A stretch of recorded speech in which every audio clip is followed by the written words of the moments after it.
Good morning, Rabbi. Say it's Sunday today, so we're going to continue our Hashgacha Peratis Shiurim B'Siyata D'Shmaya, and I want to thank all the people around the world, Torah Anytime, spreading around the shir, because there's people writing in emails, and today many of them we're going to be reading. I just want to mention just a very small one. I just thought of this myself. It's so small, but yet it's Hashgacha Peratis, right?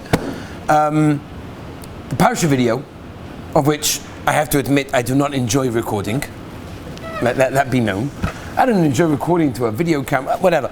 Anyway, so I videoed it here on Wednesday lunchtime in this Beis Medrash. We sorted out the scenery. It was a whole month, right? Until we got everything organized, I had to put the lights on. It was like, get my time. Anyway, so there I am, I'm recording it. And I just give it a listen before I sent it to Sruli. And Lamaisa was the microphone wasn't working. It was very muffled, it didn't work. So it's okay, so I'll do it again. I ended up recording it 3 times, okay? And the microphone all 3 times didn't work. So I said to Sruli, maybe you can make it work. Maybe you could. He sent it to the person that makes the videos. No, it's too muffled, it doesn't work. So we ended up having to do it in my house, which you saw the scenery from the back of the marpesa, of the porch. And it really was interesting because right now, Baruch Hashem, the microphone is working. Now nothing changed. We didn't change the batteries, we didn't change the microphone. Everything seems to be working. And I was thinking to myself, what's pshat? Why is it that just specifically those 3 shiurim, it didn't work? When I did 3 times to record that shir, but yet every other one didn't work, right? And then I realized maybe the pshat is like this. What was the whole parasha shir about? I'm sure you guys know. Eretz Yisrael.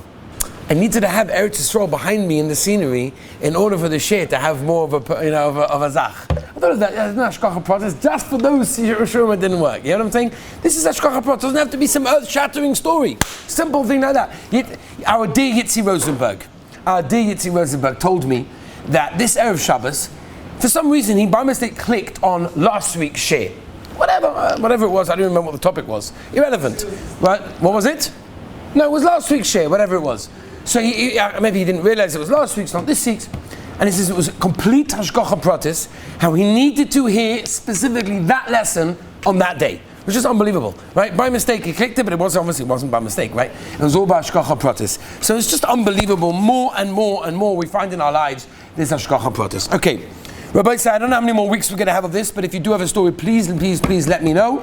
Send it in. office@beisdavid.com. office@beisdavid, B-E-I-S, David.com. We're going to start reading some of the emails, Rabbi said. Let's go. Hope I pronounced the name correctly. I haven't read all of these through, so apologize. We're reading them together. Dear Rabbi Wiesenfeld, my name is Daniel Agala. I hope I'm pronouncing that correctly. I happen to know him. He's a very good yid. I am the founder of Stories to Inspire. Right? It's a Gavaldic website, Stories to Inspire. Lots of stories from all over the world, from different speakers on all different topics. It's amazing. I would like to thank you for your incredible shiurim and for your inspirational stories, which we send out on a constant basis. May Hashem give you strength and wisdom to continue inspiring the wonderful Talmidim and all of Klal Yisrael. When I heard about the Hashgacha Peratis initiative, I got very excited because I know for a fact that this initiative will be a tremendous source of needed chizuk and emunah for all of us. I grew up in Los Angeles, California. As a teenager, my father used to send my younger brother and I to a camp in Eretz Yisrael called Camp Stay Chemed. We were minors. My father would accompany us to New York, and then we would fly together to the camp in Eretz Yisrael. In the summer of 1998 was the first time we took such a trip to New York together. At the time, I was 14 years old and my brother was 11 years old. We landed one summer night in LaGuardia Airport. As we were waiting for our luggage at the carousel, my father asked me to come and help him with the bags. Meanwhile, my brother's task was to look after my father's carry-on bag, which was on the luggage cart, which we had just rented. After about half an hour, my father and I returned to the luggage cart to find that it was completely empty. Somebody had stolen the bag when my brother wasn't paying attention. We looked everywhere for it and stayed in the airport for several hours. We even went to the lost and found area of the airport, but we could not find anything. My father's carry-on bag contained 2 sets of talis and tefillin, 2 passports, a few checkbooks, 6 gold coins, because he was invited to a simcha in New York, was planning to give them as a gift, and some other personal items. We didn't hear anything about the bag until the next day. We were concerned for several reasons, but mainly because we needed the passports immediately so we could get onto our flight to Eretz Yisrael. Around 2 days from this incident, we received a call from my mother, who was still in Los Angeles. She told us that she'd gotten a call from a kosher pizza store in Manhattan called Shalom Pizza. The owner of the store had mentioned to her that there was a bag sitting in his store next to the payphone for a couple of days, and no one had picked it up. He had our home number because my father had placed a sticker on the bag with his personal information. We hurried over to the pizza store, and incredibly the bag was there with everything still inside. Nothing was taken from the bag, even the valuables were still there. What makes the story even more incredible is that the bag was sitting in a busy pizza store unattended for 2 days and nobody had taken it from there. This phenomenal story has continued to give our chizuk 23 years later. Everything is calculated by Hashem. Hashem decides what we gain, what we lose. If something is meant to be returned to us, it will find its way back to us, no matter how unlikely it seems. A person who trusts in Hashem never loses hope. Hatzlacha Rabbi Daniel. Wow, what a great story. That is incredible. That is really, really beautiful. Okay, let's move on, Rabbi Sai. This is from our dear Naftali Silverberg, who sent this in. It's a Gavaldic story, Rabbi Yisai. Listen to this. Just reading this now, maybe for the first time. A few weeks ago, I was on my way to work, as one does. I was speeding. Oh, I don't know if we should mention his name. All right. I was speeding a bit on the highway when I suddenly noticed on my left a white Jeep. And we were kind of fighting to get in front of this little bunch of slower moving cars. We were going back and forth trying to get in front, but there were other cars as well, so it was getting difficult. I ended up switching into a lane and got stuck behind a slower moving car. And the white Jeep sped ahead, and that was that. I didn't really think much of it. I just continued my drive. Around 2 to 5 minutes later, I saw a car pull over to the side, and sure enough, it was that white Jeep. I thought to myself in that moment that if I would have gotten in front, I would have been pulled over by the cops. I then said to myself, this was the wonderful work of Hashem, and thanked him for not making me get pulled over, and went on with my busy day. P.S. Rebbe, I still keep up with the show on Spotify, and I laugh at all the American accents Rebbe does. Okay, fine, let's move on. Rabbi Sai. Next, this story now comes from my daughter. She won the family competition of who gets on the share, so she gets her money. And the story goes like this. She knows the people personally. So a father and a bunch of sons went swimming in a swimming pool here in Eretz Yisrael. And when they entered the swimming pool, so the father said to the manager, tell me something, what time does this place close? Until when can we be in the swimming pool? So the guy said, you've got till 8 o'clock. Fine, 8 o'clock, an hour and a half, whatever it was, we had enough time to get changed, to swim, to get out, should be fine. They went in at 7:45. The lifeguard says, okay, everybody get out. Everybody get out. And he's like, excuse me, 7:45. We were told that we could be here until 8 o'clock. So he was upset. So he started telling everyone around him, don't get out. We're allowed to be here till 8. Ignore the lifeguard. We're allowed to be here till 8. We pay till 8 o'clock. There's no reason for us to be here until 7:45 just because the lifeguard decides that we have to go out because he wants to go home on time or whatever it may be. So then he thought to himself, a minute later, he said, you know what? Chil Hashem. It's not nice. Maybe the lifeguard wasn't, whatever, call it Chil Hashem, Charedi, I don't know. You don't want to do it. So he told everyone, you know what, forget it, bad idea. If he wants us to get out, we're going to get out. We're going to show him that we listen, and all of a sudden everybody piled out. At the moment that he did that, and the pool was very, very busy, the pool emptied out, and the lifeguard noticed a young child at the bottom of the pool. He was able to jump in, and he pulled out the child, which he saved. And he saved the child because this man said, let's listen to the lifeguard, and we're not going to cause a Chil Hashem, and we're going to empty it out. And because of that, the pool was empty. What's even more interesting is that child was a child of that father. That was the child of the father actually there at the time. So Rabbi say, everything is Hashgacha Peratis. We don't always understand why things happen, but they happen for a reason. Rabbi say, let's move on. Let's move on to another story. We have time, Gavaldik. We'll try to get to all of these. These are Hashem. Okay, this is from our very own Litzi Liebowitz, Baruch Hashem. Okay, this is a great story. We never miss out from davening. What does that mean? There was a guy who made his weekly food order. And the way it works in these food orders is that first come, first served.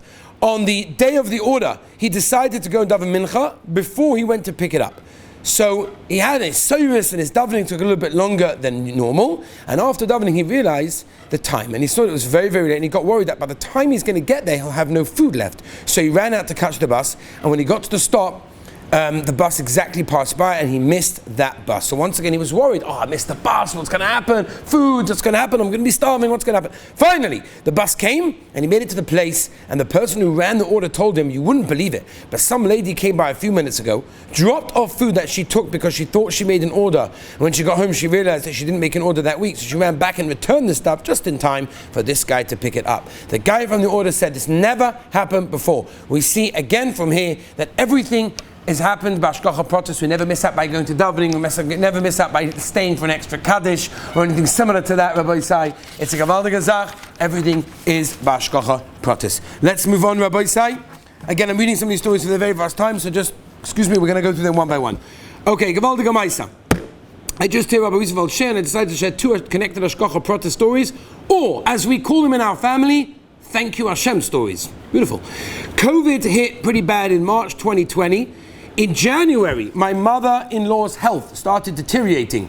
She had been hospitalized, and once she came home, since she was living by herself, my husband checked on her every morning after Shachris and again at night after Maariv. This went on for about 2 months. In March, my sister-in-law in Baltimore made the decision to come home since they closed the school where she was working. She planned on being home through Pesach. She was home until she got married in September. My husband had to stop checking on his mother when COVID got really bad, but my sister-in-law was there with her. She was also there to notice my mother-in-law wasn't eating, was sleeping in an abnormal amount, not able to remember conversations. All things that my husband would not have been able to pick up with his 2 daily checks. My mother-in-law was re-hospitalized in June, thanks to my sister-in-law living at home, noticing her health getting worse and worse. Baruch Hashem, my mother-in-law was able to meet her first grandchild and see her daughter engaged before her Batira in August. As many things that happened in COVID, all I can say is thank you Hashem. Thank you that my sister-in-law spent so many months with her mother, that she was there to see the weird things that we would have missed, that my mother-in-law was able to hold her 2-month-old grandson a couple of days before her death.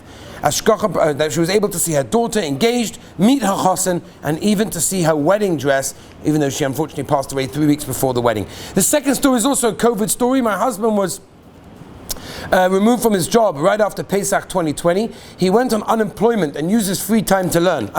Once the shul restarted opening again, he learned there and joined the kollel with his set daily learning sedarim. We had through the unemployment was going to run 3 different times, and the presidents kept passing additional COVID relief bills.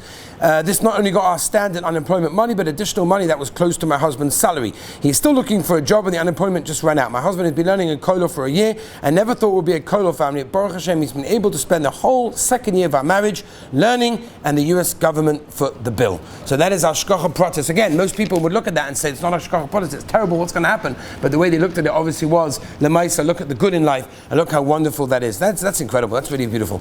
Hi, my name is Shimon. I live in Lakewood, New Jersey.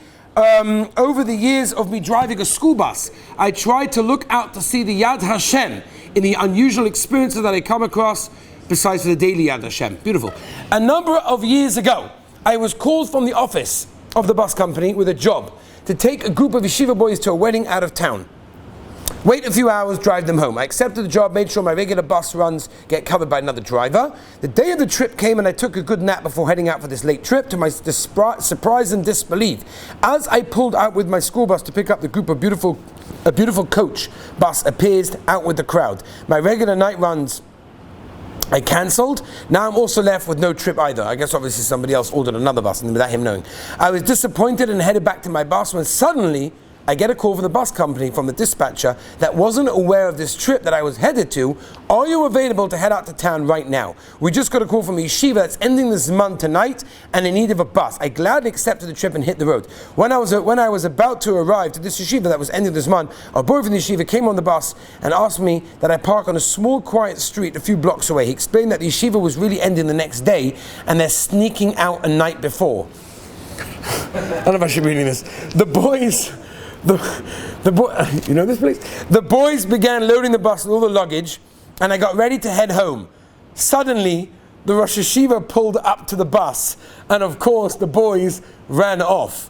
The Rosh Yeshiva, who happened to be my next door neighbor when I was growing up, too many details, asked me who ordered the bus. At this time, the dispatcher was already out and no way of me finding out who called. The Rosh Yeshiva gave me this is nice, the Rosh Yeshiva gave me the money for the bus and asked a few boys to unload the bus, and I drove home empty. Hashem wanting me to have parnasa without taking anyone on my bus. I don't know, okay, interesting, okay, that's good, that's Yad Hashem. That's Yad Hashem. That is beautiful. That is beautiful. Okay, we don't know where that story happened, so whatever. Moving on.